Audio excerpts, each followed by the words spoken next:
Bismillahirrahmanirrahim. Assalamualaikum warahmatullahi wabarakatuh. Alhamdulillahirrabbilalamin.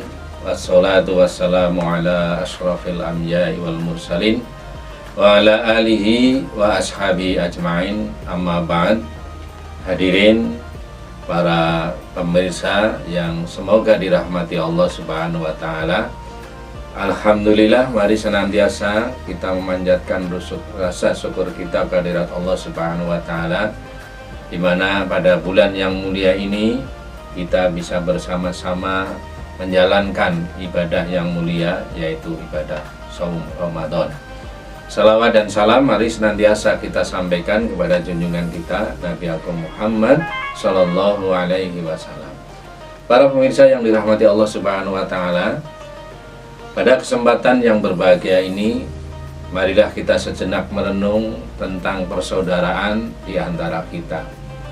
Dalam hal ini, saya ingin menyampaikan sebuah kisah yang terjadi pada zaman Nabi Shallallahu Alaihi Wasallam, yaitu kisahnya ketika Rasulullah Shallallahu Alaihi Wasallam beliau sedang duduk-duduk bersama para sahabat-sahabatnya di dalam masjid.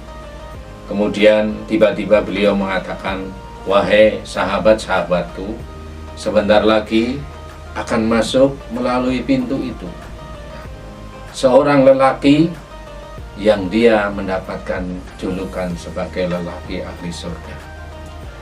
Maka pada waktu itu para sahabat saling berpandangan. Mereka saling penasaran, kepengin tahu siapa sebenarnya yang dimaksud oleh Nabi Shallallahu Alaihi Wasallam.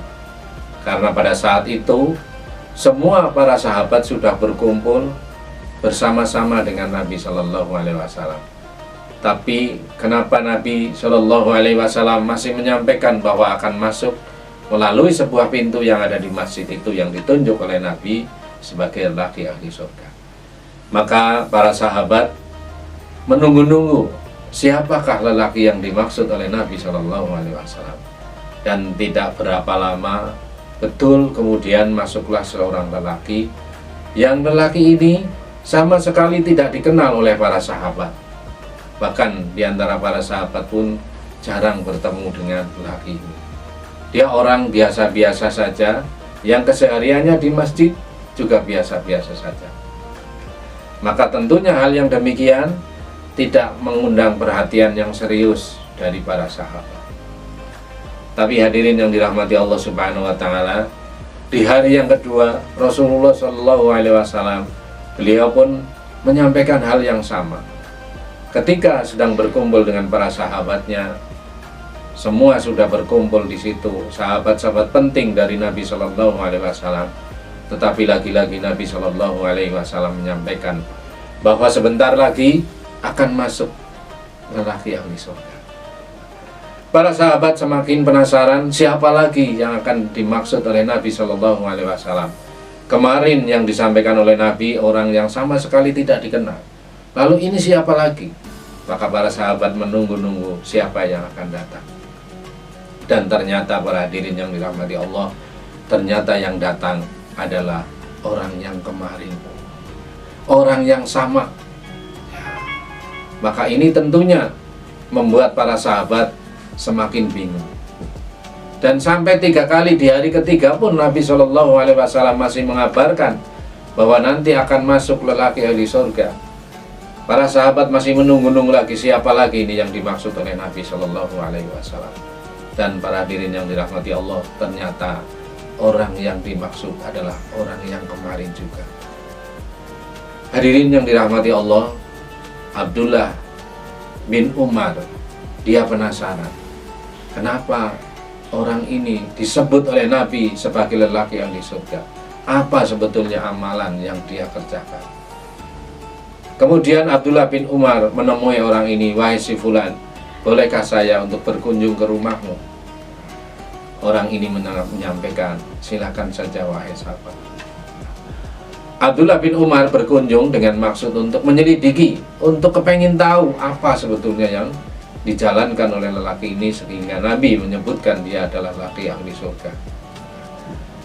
Setelah Abdullah bin Umar ini bertamu ke rumahnya, kemudian dia coba mengamati apa yang dilakukan oleh orang ini, ternyata tidak ada hal yang menyolok, tidak ada hal yang istimewa yang dilakukan oleh orang ini.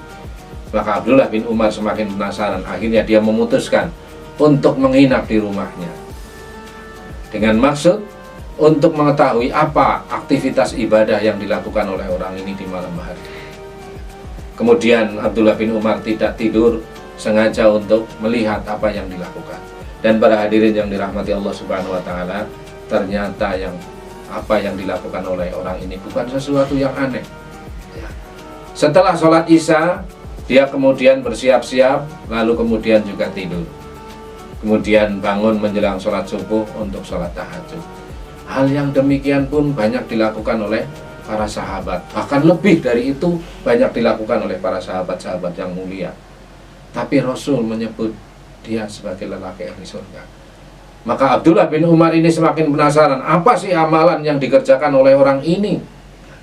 Maka akhirnya karena tidak menemukan hal yang istimewa, tidak ada amalan-amalan ibadah yang beda dengan para sahabat yang lain, maka Abdullah bin Umar akhirnya bertanya, wahai sahabatku, apa sih yang menyebabkan engkau disebut-sebut oleh Nabi sebagai lelaki ahli surga? Orang ini pun menjawab, sepertinya kita sama saja, tidak ada yang lain yang saya kerjakan. Apa yang saya lakukan juga sama yang dilakukan oleh para sahabat-sahabat Nabi. Saya sendiri juga tidak tahu ketika Rasulullah SAW menyebutkan saya seperti itu.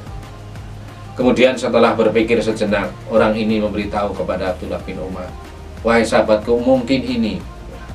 Jadi begini, saya itu kalau mau tidur itu selalu membersihkan hati kita, selalu membersihkan hati kita dari perasaan benci kepada sesama orang muslim, membersihkan hati kita dari perasaan dendam kepada orang muslim, sehingga saat itu saya selesaikan semua kebencian-kebencianku, dan kalau ada hal-hal yang tidak suka kepada saudara-saudaraku sesama orang muslim.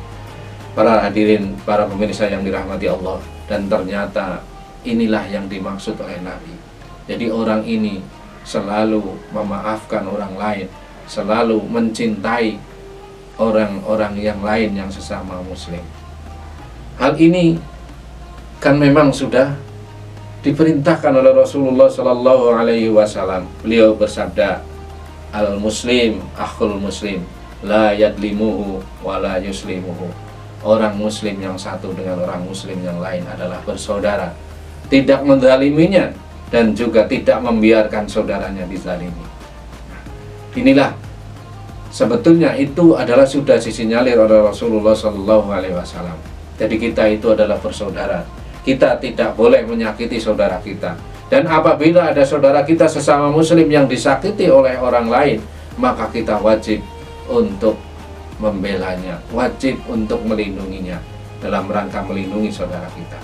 Nah, para hadirin yang dirahmati Allah Subhanahu wa taala, bagaimana dengan kondisi umat Islam sekarang yang kadangkala sesama orang muslim saling bertikai hanya karena perbedaan-perbedaan kecil, kadangkala membiarkan saudaranya dizalimi oleh orang lain, membiarkan saudaranya dijahati oleh orang lain. Para pemirsa yang dirahmati Allah, tidak ada orang yang sempurna. Di antara kita mungkin pernah berbuat khilaf, mungkin pernah berbuat salah.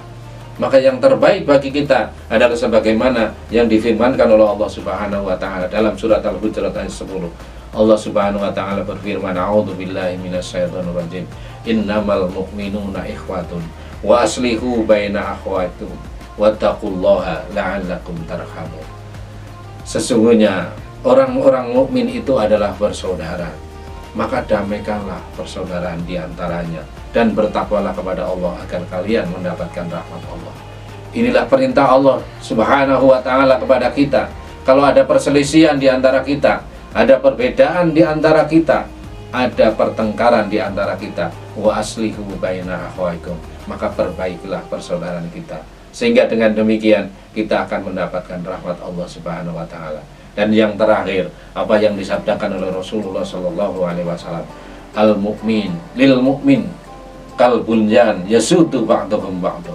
Orang Islam, orang mukmin yang satu dengan mukmin yang lain adalah bersaudara, seperti bangunan yang mestinya saling kuat menguatkan.